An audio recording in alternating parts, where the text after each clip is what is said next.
शिवसेनेच्या महिला आघाडीच्या प्रमुख असलेल्या म्हणजे उत्तर महाराष्ट्र संपर्क प्रमुख असलेल्या सत्यभामाताई गाडेकर यांच्याशी विविध मुद्द्यांवरती आपण दिलखुलास बातचीत करत आहोत। सत्यभामाताई, पुन्हा एकदा या मुलाखतीमध्ये तुमचं स्वागत आहे। सत्यभामा गाडेकर आणि जलपंचायत हे आता नाशिकमध्ये समीकरण होऊ पाहत आहे, म्हणजे उत्तर महाराष्ट्रामध्ये समीकरण होऊ पाहत आहे। एक गृहिणी या नात्याने तुम्हाला पाण्याचं महत्त्व हे माहिती आहे आणि ते पाणी हे शुद्ध स्वच्छ असावं, आपला परिसर नद्या या सुद्धा प्रदूषण मुक्त असाव्या, ही कळकळ ही केवळ मनात न ठेवता तुम्ही प्रत्यक्ष रस्त्यावरती उतरलात, प्रत्यक्ष नदी किनाऱ्यावरती उतरल्या। एवढंच नव्हे तर मॅगसेसे अवॉर्ड विजेते जे जलतज्ञ आहेत राजेंद्र सिंह यांच्या उपस्थितीमध्ये पहिली जलपंचायत तुम्ही राबवली, महिला जलपंचायत। तर ह्या सर्व प्रवासाविषयी, या जलपंचायतीच्या कळकळीविषयी तुम्ही काय सांगाल?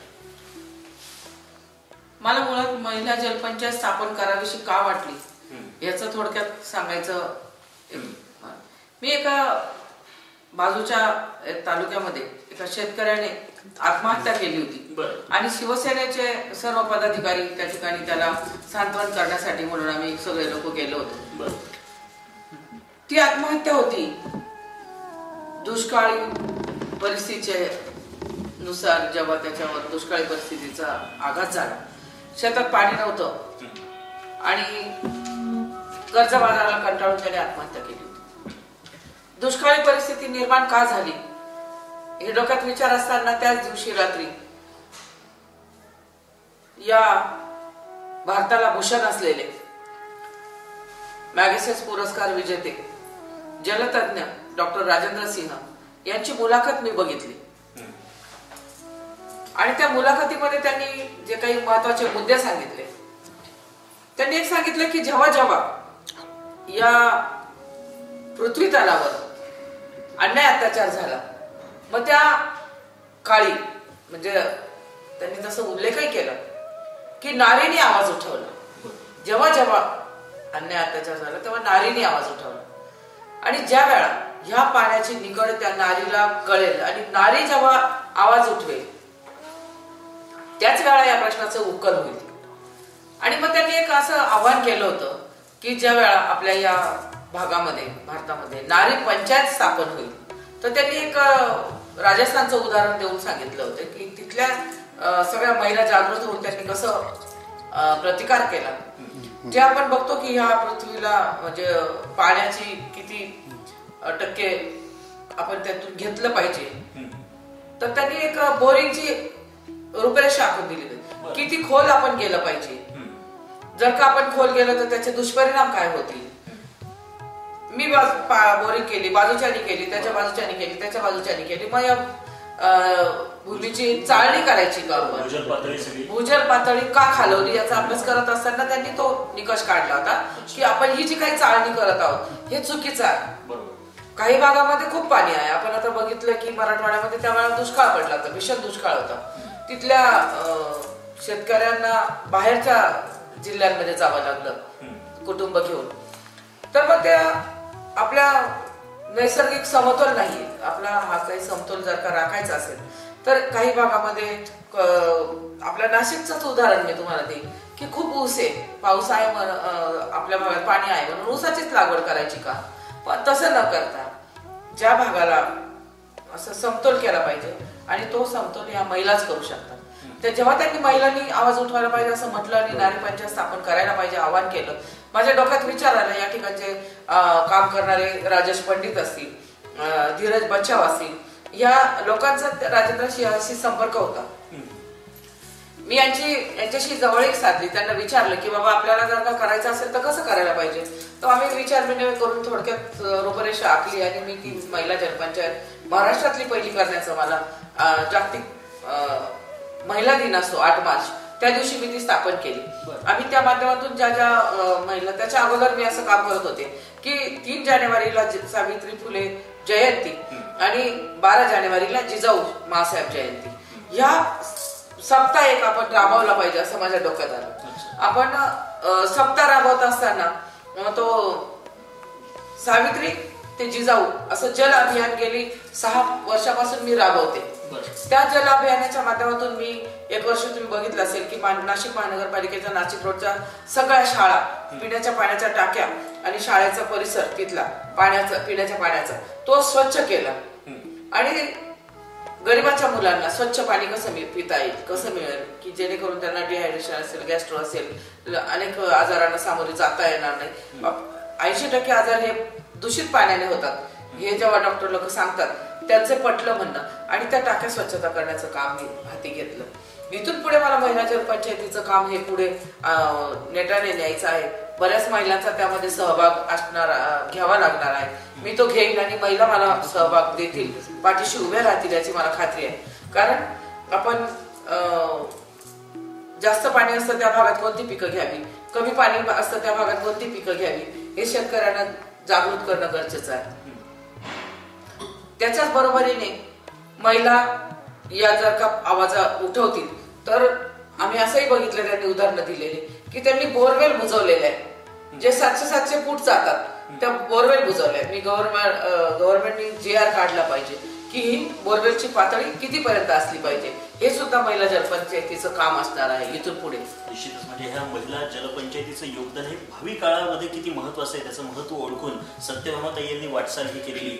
वालदेवी नदी जी प्रदूषित होती कैक वर्षांपासून, तर तिला सुद्धा नवरूप देण्यासाठी याच सर्व महिलांना तुम्ही मार्गदर्शन केलं, प्रेरणास्रोत बनलेले आहे. जेव्हा जलपंचायतीची स्थापना झाली त्यावेळा आम्ही एक घोषणा केली होती. आमच्या महिला जलपंचायतीचं एक ब्रीदवाक्य आहे, नदी, नीर आणि नारी यांचा सन्मानच झाला पाहिजे. नीर, नदी, नारी यांचा जेव्हा होईल सन्मान तेव्हाच होईल देश महान. हे खऱ्या अर्थानं मला जाणवलं. कारण नदी म्हटल्यानंतर जी आपण बघतो की लहानपण आपण एखाद्या मामाच्या गावाला गेलो तर नदीच्या कडेला झोका खेळणं, नदीमध्ये पोहणं हे तेव्हाच रूप जसं होतं. मग ते आता का नाही? आपल्या मुलांना आपण पुढे जाऊन असं तर नको व्हायला की नातवांना सांगायला नदी काय असते. नाशिक जिल्ह्यामध्ये इतक्या नद्या आहे, वालदेवी आहे, नीलगंगा आहे, गौतमी आहे, गोदावरी आहे, वाघाडी आहे, सरस्वती आहे, नंदिनी आहे. या नद्यांची नावं सुद्धा नाशिककरांना पुढे जाऊन माहिती होणार नाही आपण जर का हे केलं नाही तर. म्हणून माझं परम कर्तव्य धरून ज्या वालदेवीच्या नदी किनारी मी लहानाची मोठी झाली त्या नदीचे हाल अपेक्षा बघितल्यानंतर त्या बाजूला दुतर्फा झाडं लावण्याचं काम आम्ही घेतलं. नदी स्वच्छता करत असताना तुम्ही बघितलं असेल की मी गेली 10 दिवस संपूर्ण त्या सप्त्यामध्ये 10 दिवस आम्ही वालदेवी स्वच्छता अभियान घेतलं.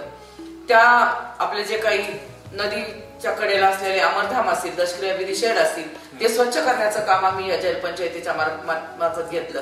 त्यामध्ये योगदान मला माननीय घोलप नाना यांनी खूप योगदान दिलं आणि शिवसेनेच्या आणि महिला पंचायतीच्या संयुक्त विद्यमाने आम्ही ते वालदेवी स्वच्छता अभियान आम्ही घेतलं. याच्या पुढचा मानस माझा वालदेवी जी काही त्या टोकापासून तर पंपिंग पर्यंत जी आहे दुतर्फा झाडं जर का लावली तर माझ्या म्हणजे डोक्यात असं आहे की जे ज्येष्ठ नागरिक हायवेने फिरतात तर चालत असताना एखाद्या गाडीचा जोरात हॉर्न वाजवला तर ते दचकतात, तर तेच जर का नदीच्या किनारी स्वच्छंद हवेत, मोकळ्या हवेत त्यांनी श्वास घेतला तर आरोग्याला आणि त्यांच्या दृष्टीने ते हितकारक राहील. त्यामुळे मी इथून पुढे पूर्ण नदीच्या दोन्ही तर्फा खूप झाडं लावून पर्यावरणाचा जो ऱ्हास होताना आपण बघत आहोत ते पर्यावरणाचा ऱ्हास सुद्धा थांबवायचं कसं काम महिला जलपंचायतीच्या वतीने होईल याकडे बारकाईने लक्ष द्या. निश्चितच म्हणजे केवळ आपल्या स्वतःच्या प्रभागापुरतच नाही तर भविष्य काळातील नाशिकसाठी सुद्धा ज्यांच्या कल्पनेमध्ये, ज्यांच्या मनामध्ये विविध अशी कल्पनाचित्र आहेत तर ती साकार होण्यासाठी हे नेतृत्व हे महापालिकेमध्ये पोहोचवण्याची जबाबदारी आपणा सर्वांची आहे. ताईंचं नेतृत्व हे विविध क्षेत्रांशी संबंधित आहे.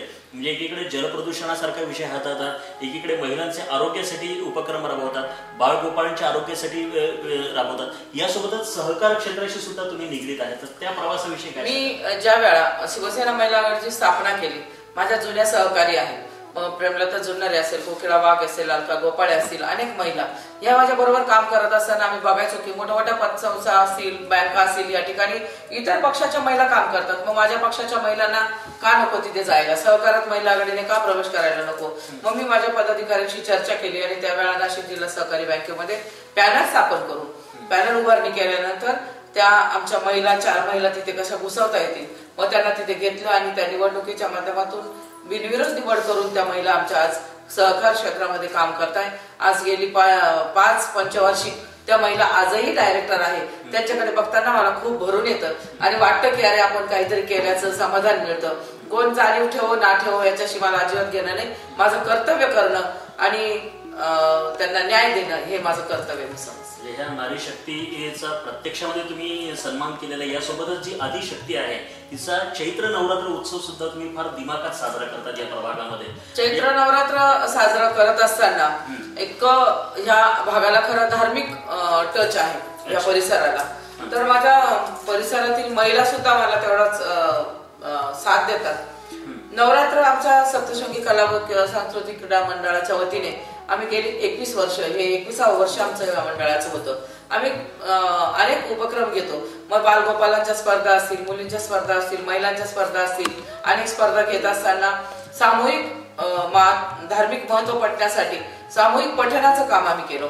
नवार्णव मंत्र असेल, ललिता सहस्रनाम असेल, देवी महात्मा असेल, दुर्गा सप्तशती असेल, याचं सामूहिक पठण घेऊन होम हवन करून विविध प्रकारच्या दांडियाचे प्रकार कसे खेळता येतील याचं प्रशिक्षण असेल, एक ना अनेक उपक्रम आम्ही त्या मंडळाच्या माध्यमातून राबवतो. एकीकडे दुर्गेची आराधना करत असताना प्रत्यक्षात दुर्गेसारखं रूप सुद्धा तुम्ही कधी कधी धारण केलेलं आहे, हे तुमच्या आंदोलनातून प्रकर्षाने जाणवतं. म्हणजे आता काही काळापूर्वी झालेलं जे संयुक्त महाराष्ट्रासाठीचं आंदोलन, ज्यासाठी ताईंना कारावास हा भोगावा लागलेला होता, म्हणजे बाळासाहेब हयात नव्हते, परंतु बाळासाहेबांना सुद्धा अभिमान वाटेल असे शिवसैनिक तुम्ही निष्ठा जोपासत आंदोलनाच्या माध्यमातून तुम्ही सिद्ध केलेले आहे. विविध ही जे आंदोलन आहे त्याच्याकडे मागे वळून पाहताना कसं वाटतं?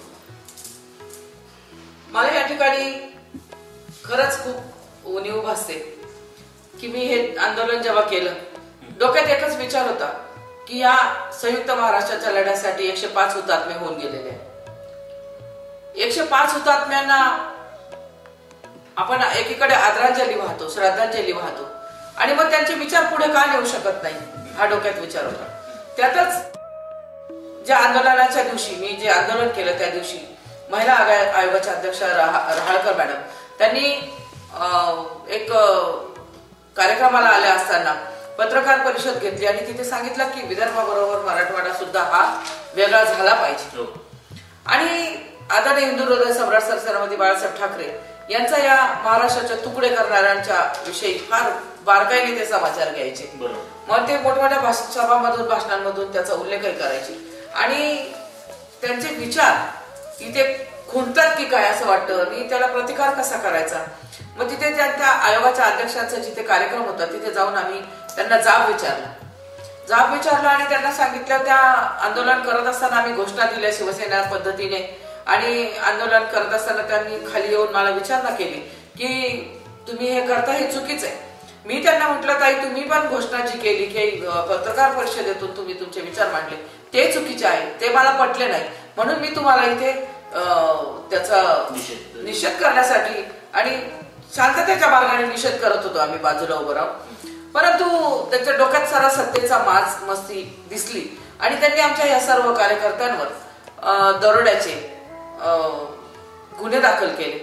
तुम्हाला सगळ्या नाशिककरांना माहित असेल की 12 वर्ष सेंट्रल जेलला आम्ही सगळ्या कार्यकर्त्यांनी, माझ्या सोबत असलेल्या मंगला भास्कर असतील, ज्योती देवरे असतील, मंदा गवळी असेल, आमचे आशिष साबळे, काळे, असे कमीत कमी 20 ते 25 पदाधिकारी 12 ते 15 दिवस आम्ही या संयुक्त महाराष्ट्राच्या लढ्यासाठी आंदोलन करून जेल भोगली.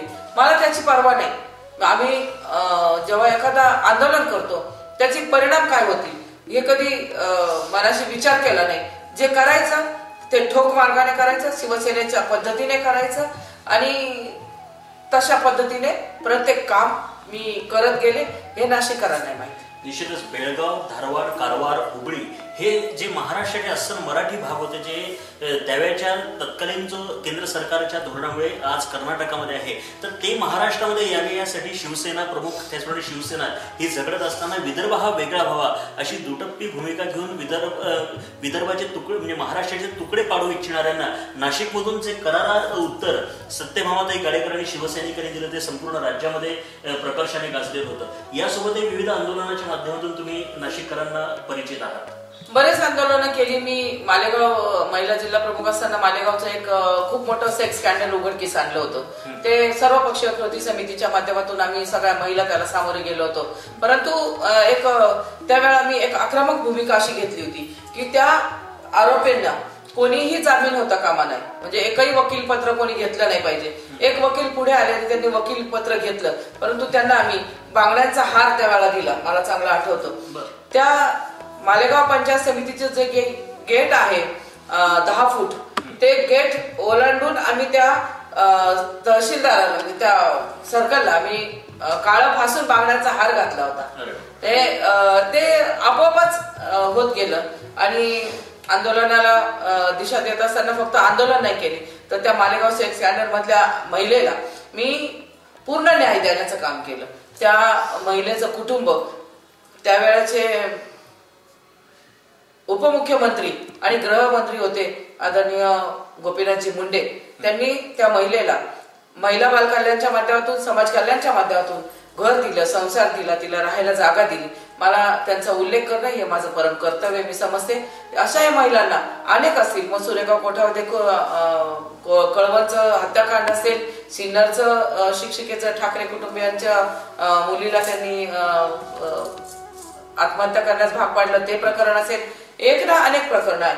मग त्याच बरोबरीने हे अन्याय अत्याचार सहन करत असताना इंधन दरवाढ असेल, शेतकऱ्यांच्या हमीभाव मिळत नसेल तर कांद्याचं आंदोलन असेल, वेगवेगळ्या प्रकारचे आंदोलन असतील. मला एक आंदोलन अजूनही जास्त जवळून आठवतं. ते एक म्हणजे आमच्या आदरणीय हिंदू हृदय सम्राट सरकारमध्ये बाळासाहेब ठाकरे यांना ज्या वेळा इथे कोर्टात हजर राहण्याची पाळी आली आणि तिथे आम्ही महाराष्ट्र बंद केलं. महाराष्ट्र बंद करत असताना एक 5-6 महिला आम्ही होतो, परंतु डोक्यात खूप चीड निर्माण झालेली होती. अक्षरशः आम्ही म्हणजे आंदोलनात दगडफेक केली असेल, रस्त्याने लोकांना, म्हणजे आंदोलनाची ती डोक्यात हवाच वेगळी होती. तर आम्ही अशा अनेक प्रकारे आंदोलनं केली. एक नाशिक शहराला कायमस्वरूपी आठवणीत राहील असं अवनीश क्लास बंद पाडण्याचं काम सुद्धा मी केलेलं आहे. त्या ठिकाणी महिलांना गुंगीचं औषध देऊन त्यांच्या बरोबर फिल्म काढून अनैतिक प्रकार तिथे चालायचे. त्या महिलांना ब्लॅकमेल करून त्यांच्याकडून पैसा उकळवण्याचं काम तिथे व्हायचं. असं अवनीचं आंदोलन असेल, एक ना अनेक आंदोलन आहे. मी बैलगाडी मोर्चा काढला इंधन दरवाढीच्या निषेधामध्ये, अनेक महागाईच्या विरोधात रस्ता रोको असतील, अनेक प्रकारचे आंदोलन केली. आंदोलनांकडे मागे वळून पाहताना ते इतके वेगवेगळ्या स्वरूपाचे आंदोलन आहेत आणि वेगवेगळ्या पद्धतीचे आहेत, परंतु या सगळ्यांचा स्थायी भाव आहे आक्रमकता. जो सत्यभामाताई गाडेकर आणि शिवसेना यांचा एक स्थायी भाव आहे तो आक्रमक आंदोलन आणि आक्रमक आंदोलन करता कसा असावा ते या गाडेकर ताईंकडे पाहूनच लक्षात येतं. आता ताई, तुम्ही जेव्हा लोकप्रतिनिधी म्हणून महानगरपालिकेमध्ये या प्रभागाचा आवाज बुलंद करत होता, तर त्या दरम्यान केलेली विकास कामं ही नेमकी कुठली ठळक तुम्हाला आठवतात? मला तेव्हा असं वाटायचं की मी शिवसेना महिला आघाडीचे जिल्हा प्रमुख झाले, परंतु ज्या नागरिकांनी माझ्यावर विश्वास टाकला त्या नागरिकांच्या प्रश्नांच्याकडे उतराई मला होता आलं पाहिजे.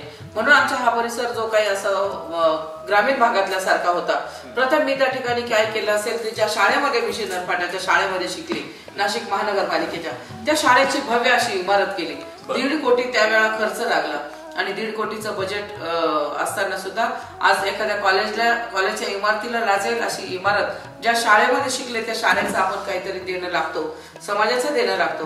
प्रथम मी माझं काम केलं ते शाळेची इमारत केली. काम सुरू करत असताना त्यावेळा प्रत्येक भागामध्ये बोरवेल केल्या. सिन्नर फाट्याचं जे काही भाजी मार्केट आहे भव्य असं भाजी मार्केट बांधलं, व्यायामशाळा केल्या, बालसंस्कार केंद्र केले. आणि आता तुम्ही बघाल की मी जेव्हा 97 ला निवडून आले त्यावेळेला आमच्या घराजवळचा जो काही हा खोलवाट म्हणून संबोधला जायचा हा रस्ता 7 फूट खोल होता, फक्त बैलगाडी जाईल अशा भागाचा रस्ता होता. आता तुम्ही बघता की 14 मजली बिल्डिंग या रोडला व्हायला गेल्या. ज्या शेतकऱ्यांच्या जमिनी 50 ते 60 हजार रुपये गुंठ्याने विकल्या जायच्या त्याच शेतकऱ्याच्या जमिनीचं व्हॅल्युएशन आज 100 पटीने वाढलेलं आहे. आज 10 ते 12 लाख रुपये गुंठा जमीन जाते. हे सगळं बघत असताना खूप आनंद वाटतो की आपण खऱ्या अर्थानं या भागाचं लहानपण जसं बघितलं तसं सुधारण्याचं काम सुद्धा जबाबदारी त्यांनी माझ्या नागरिकांनी मला जर का दिली तर आपण त्यांचं पायीक राहिलं पाहिजे. या परिसरामध्ये गीता गोदा या ठिकाणी एक अभ्यासिका बांधलेली आहे. मला सांगायला दुर्दैवाने आमच्या परिसरामध्ये नगरसेवक काँग्रेसचे आले आणि त्यांना तयार केलेल्या कामाचं लोकार्पण सोहळा सुद्धा घ्यायला वेळ मिळाला नाही गेल्या 5 वर्षामध्ये. गणपती मंदिर आहे त्या ठिकाणी एक फक्त पत्र्याचं शेड सभागृह केलेलं होतं. आज अतिशय सुंदर असं पत्र्याचं शेड काढून सुंदर असं सभा मंडप गणपती मंदिराचा केलेला आहे. अनेक ठिकाणी रोड केले, कॉन्क्रीट केले, 12 इंची पिण्याच्या पाण्याची पाईपलाईन केली, गार्डन केले, मुलांच्या खेळण्याच्या सुविधा केल्या. परंतु आजही महापालिका त्या साफसफाई, त्या झाडं झुडपं उगलेली आहे मोठे मोठे, ते काढण्यामध्ये अपयशी ठरलेली आहे. लाईट बंद असतात, रस्त्याने चालणाऱ्या लोकांना त्याचा त्रास होतो. ज्येष्ठ नागरिक रस्त्याने चालतात, लाईट बंद झाली की त्यांना रस्ता दिसत नाही. परंतु दुर्दैव असं आहे की लोकांनी मागच्या पंचवार्षिकला ज्या चुका केल्या आज त्या पश्चाताप करतात, परंतु तेवढा 5 वर्ष वॉर्ड मागे जातो. आज त्यांना स्वतःहून येतात, ताई परत तुम्ही उभ्या राहा, आमच्या या परिसराची हवायला थांबवा असे म्हणतात, तेव्हा मन भरून येतं. आणि जरी मी मागच्या पंचवार्षिकला पडली, अपयश मला आलं, परंतु मी माझ्या नागरिकांची बांधिलकी कदापि सोडली नाही. कोणी दुःखी आलं असेल, हॉस्पिटलचं काम असेल, ऍडमिशनचं काम असेल, सही शिक्के असतील, कुठला अन्याय झाला असेल, दवाखान्याचं काम असेल, ऍक्सिडेंट झाला असेल, ज्येष्ठ नागरिकांचं काम असेल, एक ना अनेक कामाला मी त्यांच्या हाकेला वो देते. म्हणूनच तर ते मला माझ्या कुटुंबाप्रमाणे मला मानतात, त्यांच्या कुटुंबाप्रमाणे. एक कुटुंबातील घटक म्हणूनच तुम्ही आतापर्यंत त्यांच्यासोबत सहकार्य करत आलेले. वॉर्ड क्रमांक 5 आणि 97 मध्ये यापूर्वी निवडणूक लढवणाऱ्या सत्यभामाताई गाडेकर या आता प्रभाग क्रमांक 22 जो झालेला आहे, म्हणजे नवीन प्रभाग रचनेनुसार म्हणजे गाडेकर मळा, हंडोरे मळा, खरजूल मळा, विघ्नहर्ता नगर, गीते मळा, हा सर्व जो पट्टा आहे यासोबतच इतरही काही भाग आहे. हा प्रभाग क्रमांक 22 मधून त्या आता निवडणूक लढवणार आहेत.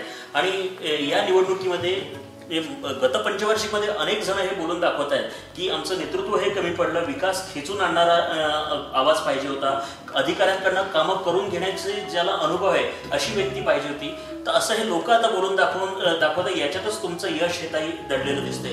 प्रभाग क्रमांक 22 मध्ये लोकप्रतिनिधी या नात्याने तुम्ही महानगरपालिकेमध्ये आता काही महिन्यांमध्ये या लोकांच्या सहकार्याने जेव्हा प्रवेश कराल, तेव्हा या प्रभागाचा नक्षा बदलण्याचं काय तुमच्या मनामध्ये ब्ल्यू प्रिंट आहे, काय चित्र आहे तुमच्या मनात? माझ्या डोळ्यासमोर जी ब्ल्यू प्रिंट आहे, माझ्या कामाचा अनुभव मला पुढे कामं येणार आहे. मी गेली 2 पंचवार्षिक जेव्हा निवडून गेली, तर पहिल्या पंचवार्षिकला मी जेव्हा महानगरपालिकेत गेले, तिथे मला स्थायी समितीवर काम करायला मिळालं, महिला बालकल्याण सभापती होण्याचा मान मिळाला, शहर सुधारणा समितीवर मी काम केलं, बांधकाम समितीवर मी काम केलं.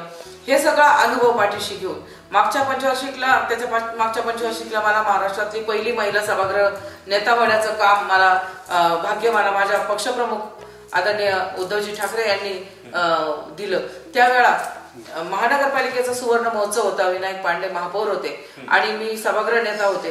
त्यावेळा आदरणीय राष्ट्रपती माननीय प्रतिभाताई पाटील यांनी रौप्य महोत्सवी आमच्या महानगरपालिकेच्या कार्यक्रमाला आल्या होत्या.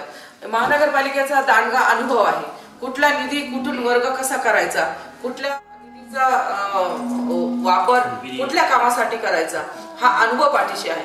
माझ्या डोक्यात ब्लूप्रिंट तुम्ही म्हणता, परंतु माझ्या ह्या नाशिक शहराला एक प्रचंड मोठा असा वारसा आहे.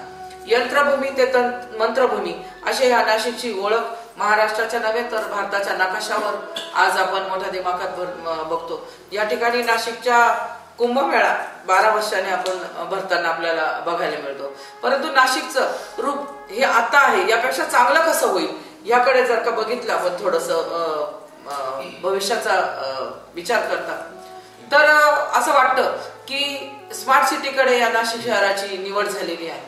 स्मार्ट सिटीकडे आपण चाललो, परंतु स्मार्ट सिटी म्हणजे फक्त कॉलेज रोड, नाशिक मध्य भाग किंवा एखादा आनंदवली वगैरे असा सीमित न राहता नाशिक शहराला काय पाहिजे हे बाकीचं जेव्हा ग्रामीण भाग तुमचा सुफलाम होईल किंवा तो विकसित होईल, तेव्हाच खऱ्या अर्थानं नाशिक स्मार्ट सिटी होईल असं मला वाटतं. स्मार्ट सिटी करत असताना एका भागाला एक न्याय आणि दुसऱ्या भागाला एक न्याय असं न करता आमचा जो काही ग्रामीण भागाचा परिसर आहे यांचे रस्ते, लाईट, पाणी व्यवस्थित जर का मिळालं, दळणवळणाचं साधन मिळालं, तर नक्कीच या पर्यटनाच्या माध्यमातून या नाशिक सिटीला भरपूर असा कर रूपातून निधी पण उपलब्ध होईल. नाशिक कडे खऱ्या अर्थानं आता एक विजन म्हणून बघत असताना नाशिकची आर्थिक परिस्थिती भक्कम होण्यासाठी सुद्धा सगळ्यांनी भर दिला पाहिजे. नाशिकचं आर्थिक परिस्थिती भक्कम जर का करायची असेल तर पर्यटन वाढवलं पाहिजे, दळणवळणाची साधनं वाढली पाहिजे. आपल्या चारी बाजूला जे काही सप्तशृंगी असेल, शिर्डी असेल, अनेक परिसर आहे, त्र्यंबकेश्वर आहे, या परिसरांकडे जाण्या येण्याची दळणवळणाची साधनं जशी केंद्र सरकारने उपलब्ध करून दिलेली आहे, तर केंद्र सरकार राज्य सरकार यांच्या निधीतून आणखी नाशिक विकसित कसं होईल, जे काही पुरातन वास्तू आपल्याला देण म्हणून लाभलेल्या आहेत त्या पुरातन वास्तूंचं जतन करण्यासाठी आपण बघतो की जुना नाशिक आहे. नाशिक हे 7 टेकड्यांवर वसलेलं शहर आहे. अनेक भागांमध्ये अजून तारी लोंबकळत आहे. या भुयारी तारी होऊन व्यवस्थित गावठांना सुद्धा न्याय कसा मिळेल, या भुयारी तारी जर का गेल्या तर गावठांचा FSI वाढेल. FSI वाढला तर औद्योगिक म्हणजे 4 लोकांच्या हाताला रोजगार मिळेल. 4 लोकांच्या हाताला रोजगार मिळाला तर विकसित शहर होईल. एक राहणे कसे प्रचंड डोक्यात आहे काम. परंतु मी मागे एक घेतला होता की दारणाचा चेडी बंधारा आहे, तिथे मी बोट क्लब स्थापन केला होता. बोट क्लबचा निधी वगैरे झाला होता. पुढच्या नगरसेवकांनी त्याचा पाठपुरावा पुरावा केला नाही. मी चेडी बंधाऱ्याची जी काही वॉल कंपाऊंड आहे, जर का ती ह्या पंचवार्षिकला माझ्या पंचवार्षिकला ती झाली नसती तर आताच्या जो मागे पूर आला त्यात पंपिंग स्टेशन कधीच गडप झालं असतं, अशी परिस्थिती होती. आज मला आनंद वाटतो सांगायला आणि मी ते केलेल्या कामाचं मला कौतुक मला करावं असं वाटतं. आणि लोकांनी ते केलं की ताई तुम्ही जर का ते वॉल कंपाऊंड बांधलं नसतं तर ती संरक्षण भिंत बांधली नसती तर पुरामध्ये आपलं चेडी पंपिंग स्टेशन जे आहे ते पूर्ण जमीनदोस्त झालं असतं. अशी अनेक कामं आहेत की कामाचा नियोजन करत असताना नियोजन असं केलं पाहिजे की ज्याचा फायदा करारोपातून महापालिकेला झाला पाहिजे आणि रोजगाराच्या माध्यमातून नागरिकांना रोजगार उपलब्ध झाला पाहिजे. आपल्या भागाचं व्हॅल्युएशन पण वाढलं पाहिजे. मला आता सांगायला दुर्दैव आपलं की आपल्या नाशिकच्या जे आहे पंचवटी गोदावरीच्या दोन्ही किनारी जे घाट बांधलेले आहे त्या घाटांची परिस्थिती बघा तुम्ही. आता स्वच्छ करायला कोणी नाही. माझं डोक्यात असं आहे की जे तपोवनाची जागा आहे तिथे तुम्ही काहीतरी पर्यटन स्थळ उभारा. मार्केट जे नाशिकची ओळख एक एज्युकेशन हब म्हणून सुद्धा आहे. तर एवढ्या मोठ्या जागेचा उपयोग करत असताना त्याच्यातून रिटर्न्स महापालिकेला कसे मिळतील. हे जे गोदा घाट आहे हे जर का छोट्या छोट्या लोकांना संध्याकाळच्या वेळा आपण एक पर्यटन स्थळाच्या माध्यमातून जागा दिली तर त्या मंडळांना दिली, भाडे तत्वावर दिली तर इन्कम वाढेल, स्वच्छ राहील, लोकांची जी काही रोडवरची ट्रॅफिक आहे ती नदी किनारी होईल आणि परिसर सुंदर दिसेल. आता जो ओसाड ओका परिसर आहे तर त्याला एक चालना मिळेल आणि महापालिकेची आर्थिक परिस्थिती पण सुधारेल, लोकांना रोजगार पण मिळेल. म्हणजे शहर विकासासोबतच सत्यभामाताई गाडेकर या त्या आहेत ज्यांनी या प्रभाग क्रमांक 22 मध्ये पहाट पाडव्यासारखा उपक्रम हा गेल्या काही वर्षांपासून प्रथमच राबवलेला आहे आणि नागरिकांचा देखील उत्स्फूर्त प्रतिसाद हा लाभतोय. ठाकरे परिवार जो आहे तो एक कलासक्त परिवार आहे. राजकारणी आहेच पण कलासक्त परिवार आहे. उद्धवजी ठाकरे, रश्मी ठाकरे, त्याचप्रमाणे आदित्य ठाकरे यांचा सुद्धा तुम्हाला सहवास लाभलेला आहे. यांचं देखील नेतृत्व तुम्ही अनुभवलेलं आहे. त्याविषयी काय सांगा. मी तर खरं तर आदरणीय माननीय हिंदू हृदय सम्राट बाळासाहेब ठाकरे आणि आमच्या यांना मी एक आई वडिलांचं स्थान माझ्या आयुष्यामध्ये दिलेलं आहे. कारण जशी आई आपण माहेरी गेल्यानंतर चौकशी करते, विचारपूस करते, तशा आमच्या करायच्या आणि तीच हुबेहूब कामाची पद्धत आमच्या रश्मी वहिनींमध्ये आहे. रश्मी वहिनी सुद्धा महिलांची आस्थेने बारकाईने चौकशी करतात, विचारपूस करतात. कशा आल्यात, कशा जाणार, जेवल्यात का, हे शब्द ऐकल्यानंतर असं वाटतं की आपण एका माहेरी आलेलो आहोत. आणि म्हणून मी माझ्या मनामध्ये ठाकरे कुटुंबियांना एक आई वडिलांचं स्थान दिलेलं आहे. त्याचप्रमाणे आदरणीय उद्धवजी ठाकरे यांनी जेव्हा पक्षप्रमुखाची भूमिका हाती घेतली बऱ्याच जणांना असं मनातल्या मनात लाडू फुटले होते की आता शिवसेनेचं काय होणार, कशी होणार, उद्धव ठाकरे शिवसेना सांभाळू शकणार का. परंतु इतकं कणखर आणि खंबीर नेतृत्व आदरणीय पक्षप्रमुख उद्धवजी ठाकरे यांचं आहे. त्याचप्रमाणे युवकांचं आशास्थान असलेलं आदित्य ठाकरे यांच्याकडे पण एक या महाराष्ट्राच नव्हे तर हिंदुस्थानचं एक विजन आहे. कसा आपला देश असला पाहिजे, कशी आपली युवक असले पाहिजे, युवकांची परिस्थिती सुधारण्यासाठी काय केलं पाहिजे हे विजन घेऊन हे ठाकरे कुटुंबीय या समाज हिताचं काम करत आहे. समाजाच्या त्यांच्या आता तुम्ही बघितलं असेल की ज्यांच्याशी आम्ही युती केली ते आज जरी त्यांचे आमदार आले पण मला सांगायला अभिमान वाटतो की त्यांच्या 12 कुबड्यांवर एवढं सत्ता त्यांनी एवढे आमदार आणले. परंतु आमच्या एक पक्षप्रमुखांच्या अध्यक्षतेखाली जेव्हा निवडणुकांना आम्ही सामोरे गेलो होतो 63 आमदार आम्हाला या महाराष्ट्राने दिले, ते एक अभिमान वाटतो की जर का एक माणूस 63 आमदार आणू शकतो तर आम्हाला असं वाटतं की ते सत्तेत नाही, आम्हीच सत्तेत आहोत. म्हणजे येणाऱ्या विधानसभेवर इतका विश्वास दांडगा आहे की आमचे पक्षप्रमुख एखादी सत्ता नक्की आणतील. निश्चितच आता म्हणजे भगूरमध्ये म्हणा किंवा सिन्नरमध्ये किंवा नाशिक नगर जिल्ह्यातल्या ज्या नगर परिषद आहे त्यामध्ये हे सिद्ध झालेलंच आहे की राज्यामध्ये इतरत्र काही स्थिती असो परंतु जिल्ह्यामध्ये मात्र भगवा हा ठिकठिकाणी फडकलेला आहे. शिवसेनेमध्ये इन्कमिंग सुद्धा वाढलेलं आहे. बरेच जण हे शिवसेना हा पक्ष आता म्हणजे एक प्रकारचं मधाचं पोळ्यासारखा झालेला आहे की जो नाही तो अट्रॅक्ट झालेला आहे. तर अशा परिस्थितीमध्ये एवढ्या वर्षांपासून म्हणजे 25 वर्ष होण्यापूर्वी हा प्रवास फार मोठा आहे. एकनिष्ठतेने म्हणजे पक्षाची स्थिती वर खाली काही असू दे किंवा नेतृत्वामध्ये सुद्धा बाळासाहेबांनंतर उद्धवजी यांचं नेतृत्व येऊ दे, तुम्ही शिवसेनेशी एकनिष्ठता जोपासलेली आहे. या सर्व पार्श्वभूमीवरती शिवसेना आगामी महानगरपालिकेची निवडणूक ही कशा पद्धतीने सामोरं जाईल? कारण शिवसेनेविषयी जे मोठ्या प्रमाणात बोललं जाते की शिवसेनेची सत्ता ही महानगरपालिकेवरती येणार, तर याच्यावरती तुमचं काय मत आहे? नक्कीच येणार. जे काही नाशिककरांनी ठरवलेलं आहे, हे काही तुम्ही आम्ही किंवा मी बोलले म्हणून येणार नाही, हे नाशिककरांनीच ठरवलेलं आहे की एकमेव असा माननीय उद्धव साहेबांच्या अध्यक्षतेखाली धुरा सांभाळणारा आणि लोकांची जाणीव ठेवणारा, शेतकरी असेल, कामगार वर्ग असेल, महिला असेल, पुरुष असेल, युवक असेल, युवती असेल, यांच्या बद्दलचं एक विजन त्यांच्याकडे आहे. या लोकांना आपण काय दिलं पाहिजे ते त्यांच्याकडे दिशा देण्याचं एक प्रचंड इच्छा शक्ती त्यांच्याकडे आहे. आणि तुम्ही बघितलं असेल की नाशिककरांनी भव्य असा आदरणीय संपर्क प्रमुख आमचे अजयजी चौधरी यांच्या नेतृत्वाखाली आम्ही भव्य असा मोर्चा काढला होता. तो मोर्चा असा नव्हता किमान लाखांनी लोक होते. काही लाखांनी लोक तेव्हाच येतात की ज्या पक्षाकडे काहीतरी विजन आहे. मग तुम्ही बघितलं असेल की या ठिकाणी पाण्याचा प्रश्न गंभीर होता, कामगारांचा प्रश्न गंभीर होता, मोठमोठ्या उद्योग या विभागातून चालले होते. मग एकलाऱ्याचा प्रकल्प, वीज प्रकल्प असेल, उद्योग असतील, आरोग्य विज्ञान विद्यापीठाचा प्रश्न असेल, ह्या प्रश्नांवर आम्ही लोकांच्या भावना जाणल्या आणि त्यांना बरोबर घेऊन मोर्चा काढला. तेव्हा आम्हाला खऱ्या अर्थानं कळालं की नाशिककर हे शिवसेनेच्या पाठीशी आहे, जे ते ह्याच एका आशेने आहे की नाशिकचा विकास शिवसेना शिवसेना आणि शिवसेनाच करेल.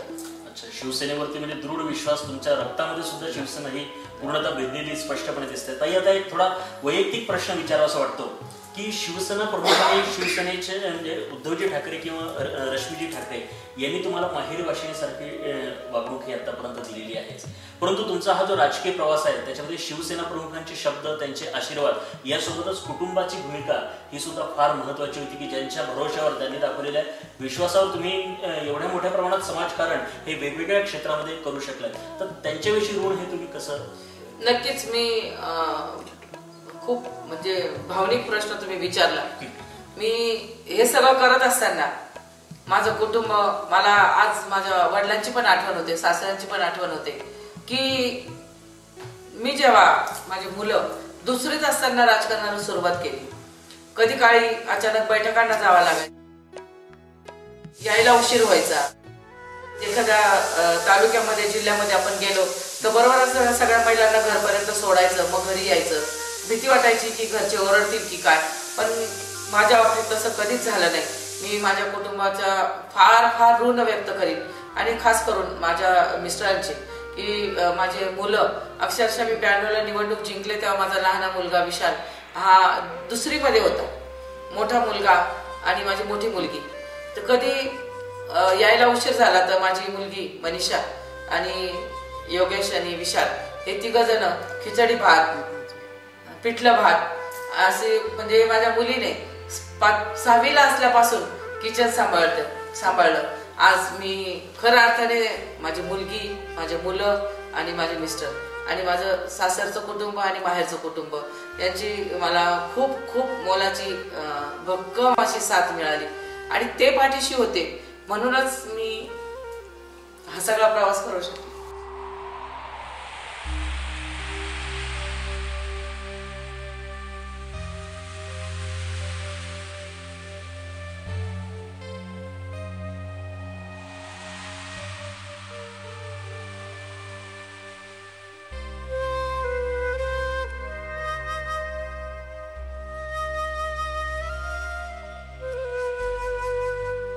ताई, आणि आता या मुलाखतीमध्ये विविध भावना आहेत दाटून आल्या. कधी तुमच्यामध्ये दुर्गेचं रूप हे पाहायला मिळालं की संताप, म्हणजे अन्यायाच्या संदर्भात तुमचा संताप दिसून आला. त्याचप्रमाणे घरच्यांप्रती बाळासाहेबांविषयी जे ऋण व्यक्त करताना तुम्ही भावनिक झालेल्या दिसून आल्या. यासोबतच प्रभागाच्या विकास जो कुठेतरी खुंटल्याची भावना निर्माण झाली नागरिकांमध्ये, तर त्याविषयी कुठेतरी वेदनाही जाणवत आहे. परंतु आता प्रभाग क्रमांक 22 मधील जेही आता नागरिक आपल्याला विविध माध्यमातून टीव्हीवरती पाहताय, प्रोजेक्टरवरती पाहताय, तर त्यांना हा म्हणजे अखेरचा प्रश्न आहे की तुम्ही काय आवाहन करू इच्छिता. ही जी सल, ही जी वेदना त्या प्रत्येकाच्या मनामध्ये मतदात्यांचा, की आपला प्रभाग हा कुठेतरी 5 वर्ष मागे गेलेला आहे. इतर प्रभाग आजूबाजूचे जे आहेत काही शहरातले असतील ते विकसित होत असताना आपला आवाज हवा तेवढा बुलंद झाला नाही. एवढंच नाही तर जी सत्यभामाताईंनी नेलेली कामं होती ती सुद्धा अर्धवट झाली आहे. तर ह्या मतदात्यांना जे तुम्हाला पाहताय आता, तर त्यांना तुम्ही काय आवाहन करू इच्छिता? मी या निमित्ताने प्रभाग क्रमांक 22च्या सर्व मतदारांना, ज्येष्ठ असतील श्रेष्ठ असतील, त्यांना एक आवाहन करण्यासाठी एक नम्र निवेदन करेल की आपण नाशिक महानगरपालिका निवडणुका म्हणजे वॉटर मीटर गटर हे तुम्ही जे कर भरतात त्या कराच्या माध्यमातून तुमचं ते पदरी पाडून घेण्याचा प्रथम हक्क आहे. ते तर महानगरपालिकेने दिलंच पाहिजे. उपलब्ध करून घेणं हे तुमचं हक्क आहे. ते कोणी पण नगरसेवक असो काय नसो काय तर देणारच आहे. परंतु मला असं वाटतं की वॉर्ड हा इतका सुंदर, स्वच्छ आणि एकदम निर्भयपणे लोकांना वावरता आलं पाहिजे, असा असला पाहिजे. प्रभाग क्रमांक 22 आता जो आहे तो आमचा जो काही गीतेमाळा आहे, कर्जूरमाळा आहे, हंडोरेमाळा आहे, मसोबा नगर आहे, विघ्नहर्ता नगर आहे, वालदेवी नगर आहे, हा सगळा परिसर आता हा 22ला जोडलेला आहे. 22चा प्रभाग हा देवळाली गाव आहे, सुंदर नगर आहे, रोकडवावाडी आहे, वीदगाव आहे, सौभाग्य नगर आहे, पिंपळगावचा अर्धा गावठांचा भाग आहे, वडनेर आहे, वडनेर गेट आहे, वडनेरचा विकसित होणारा भाग आहे, ॲटलरी सेंटरचा उत्तर भारतीयांचा काही भाग आहे. असा हा विविधतेने नटलेला हा जो काही प्रभाग आहे, एक सर्व जाती धर्माची लोक आहे, कामगार आहे, कष्टकरी आहे आणि सगळ्यात जास्त बेरोजगार आहे. व्यसनाधीन झालेले युवक आहे जे आपण बघतो तेव्हा मन खूप भरून येतं आणि असं वाटतं की ह्या वर्गाला आपण एक वेगळी दिशा देण्याचं काम जर का केलं. माझ्या माता भगिनी आहे ज्या काही महिला शेतामध्ये कामाला जातात, फक्त 100 रुपये रोज मिळतो, 150 रुपये रोज मिळतो, पण ह्या महिलांच्या हाताला घर बसल्या काम कसं आपल्याला देता येईल याकडे मला बारकाईने लक्ष द्यायचं आहे. ज्या काही लोंबकळत्या तारा वॉर्डामध्ये आहे त्या भूमिगत करायच्या आहेत. वालदेवीचा दुतर्फा भाग आपल्याला सुजलाम सुफलाम करत असताना पर्यावरण अबाधित कसं राहील याकडे बघायचं आहे.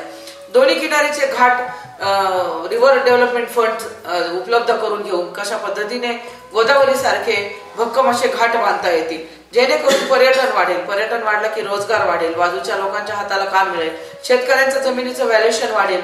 हे सगळं करत असताना खूप योजना या प्रभागासाठी आहे, खूप आणण्यासारखे सुद्धा आहे. आपण बघितलं की देवळाली गावामध्ये एक ना अनेक मंदिरं आहेत. त्या मंदिरांमध्ये जे लोक येतात, ज्येष्ठ नागरिक येतात, त्या ज्येष्ठ नागरिकांची काळजी घेण्यासाठी सुद्धा काहीतरी केलं पाहिजे. बऱ्याचशा मी सुद्धा या प्रभागामध्ये धार्मिक सहलींचं आयोजन केलं. तसं अनेक आहे, म्हणजे युवकांसाठी आहे, बालकांसाठी आहे. आदित्य साहेब ठाकरे यांनी जे काही आता 8वी ते 10वीच्या मुलांना, 8वी 9वी 10वीच्या मुलांना टॅबचं वाटप केलं.